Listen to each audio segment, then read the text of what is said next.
Hey there, it's Marley. Welcome back to my channel. Today we're going to be doing my July TBR.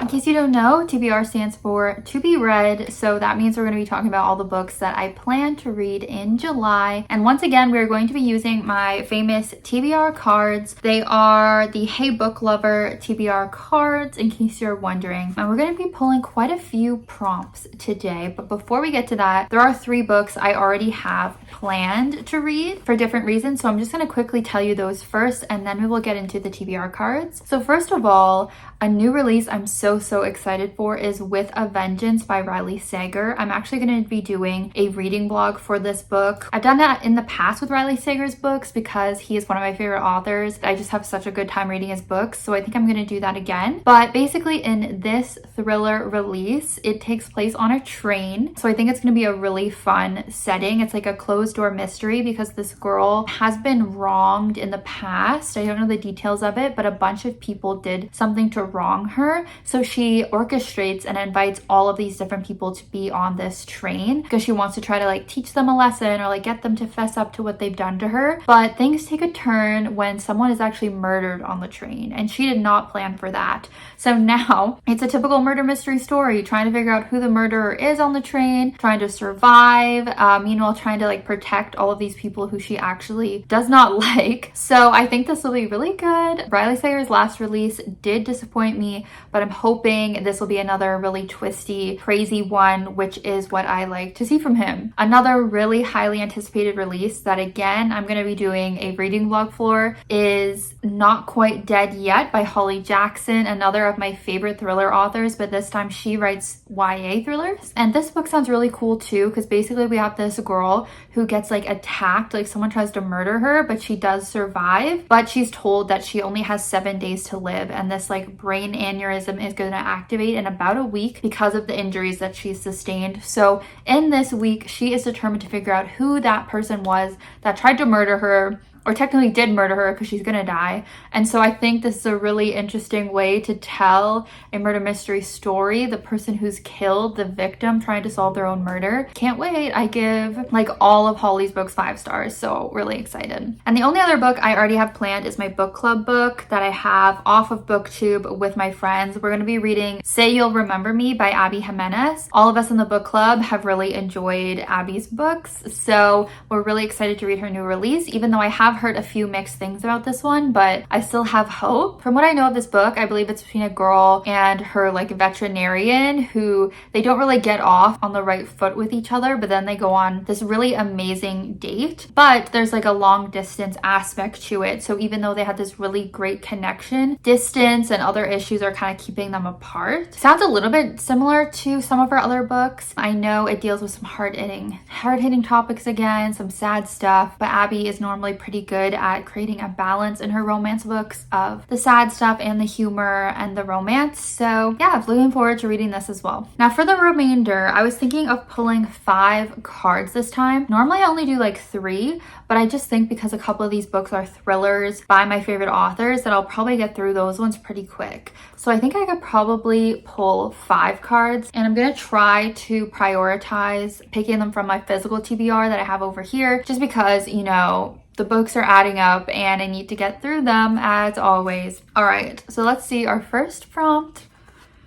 Choose a book which alternates narrators or timelines. Okay, I really like to read books that do this. I think it's fun. However, I feel like it's sometimes tricky to know what books do that just from the synopsis, but let me try to figure this out. A lot of thrillers do this, and I don't really have a lot of thrillers on my physical TBR, so we'll have to see.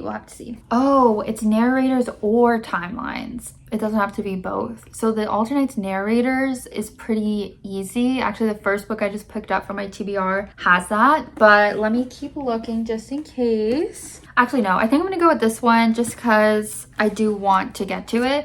It is The Way I Am Now by Amber Smith. It is a sequel, so I would like to prioritize some sequels and like finishing up series. It's a sequel to The Way I Used to Be, which is a young adult contemporary. There was a romance. It was basically about a girl who had gone through something really traumatic, really horrible, and she was trying to kind of like move on from it, and I think the way she does that is like through a romance. So yeah, it seems like now we are a few years into the future. They are in college and they're trying to keep the romance going despite all these hard things that are still following them. There is sexual assault stuff going on with our main girl. I couldn't quite remember, but it says Josh was dealing with having an alcoholic father. So it's kind of like, can they both make this relationship work even with all these traumatic things they have going on? So I can see that it does switch point of views between Eden and Josh. I think the first book was just Eden's point of view, but yeah, this one seems to switch narrators. So I think it'll be good to get this one out of the way. Let's see what the next prompt is gonna say.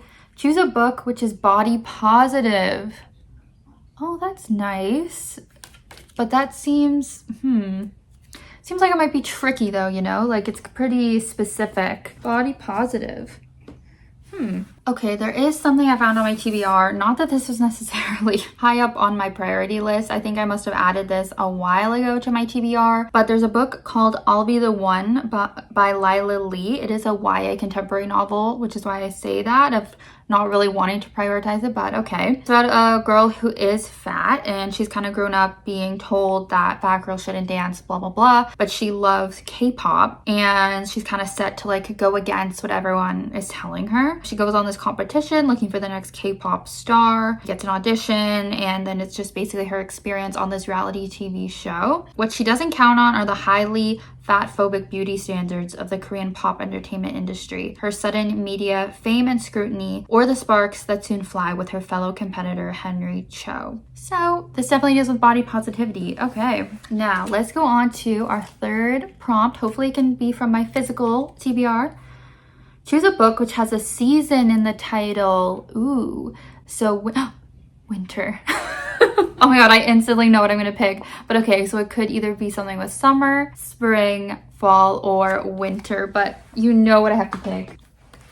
Winter. Oh, and this is a thick one. This is a chunky one. Obviously, Winter by Marissa Meyer is the fourth book in the Lunar Chronicles series, which I've been making my way through. And so I would love to finish it off. This is basically like a sci-fi fantasy series. Every book is kind of inspired by a different princess. So the very first book, Cinder, is obviously about Cinderella. And what kicks off the series is that Cinder is a cyborg and she's like on a mission to save her sister or something, but there's like this virus that is killing people in her world, and then these kind of alien people called the Lunars are kind of coming and invading their world. So anyways, it's a fun little fantasy sci-fi series. It has good characters and romances, and I would love to finish it off. So this is a great pick. All right, next up, choose a book where the blurb starts with the word it. Very specific. Some of these prompts are so specific and I have to go read every single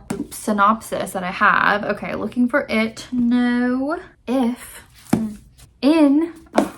It. Oh my god. Okay. All right, this is actually a book I just recently bought and haven't even hauled yet, but we have The Mothers by Britt Bennett. She's the author of The Vanishing Half, and I gave that book 5 stars back when I read it. I really loved it. A little bit out of my comfort zone because it was like historical fiction. I actually don't know what this is, but I know this is her other book, so I was just interested when I saw it for $1.99 at the bookstore recently. So it begins with a secret. It is the last season of high school life for Nadia Turner, a rebellious, grief-stricken 17-year-old beauty. Mourning her mother's recent death, she takes up the local pastor's 21-year-old son, Luke. They are young, it's not serious. But the secret that results from this teen romance and the subsequent cover-up, I'm guessing a pregnancy, will have an impact that goes far beyond their youth. As Nadia hides the truth from everyone, including Aubrey, her best friend, the years move quickly. Soon, Nadia, Luke, and Aubrey are full-fledged adults, still shadowed by the choices they have made in their youth, and by the constant nagging question, what if they had chosen differently? The possibilities of the road not taken are a relentless haunt. An urgent and provocative debut from an important new voice, The Mothers is a book about community and ambition, love and friendship, and living up to expectation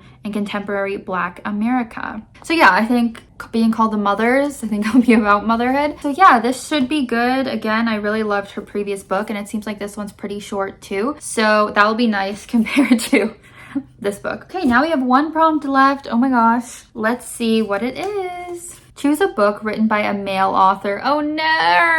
Oh no!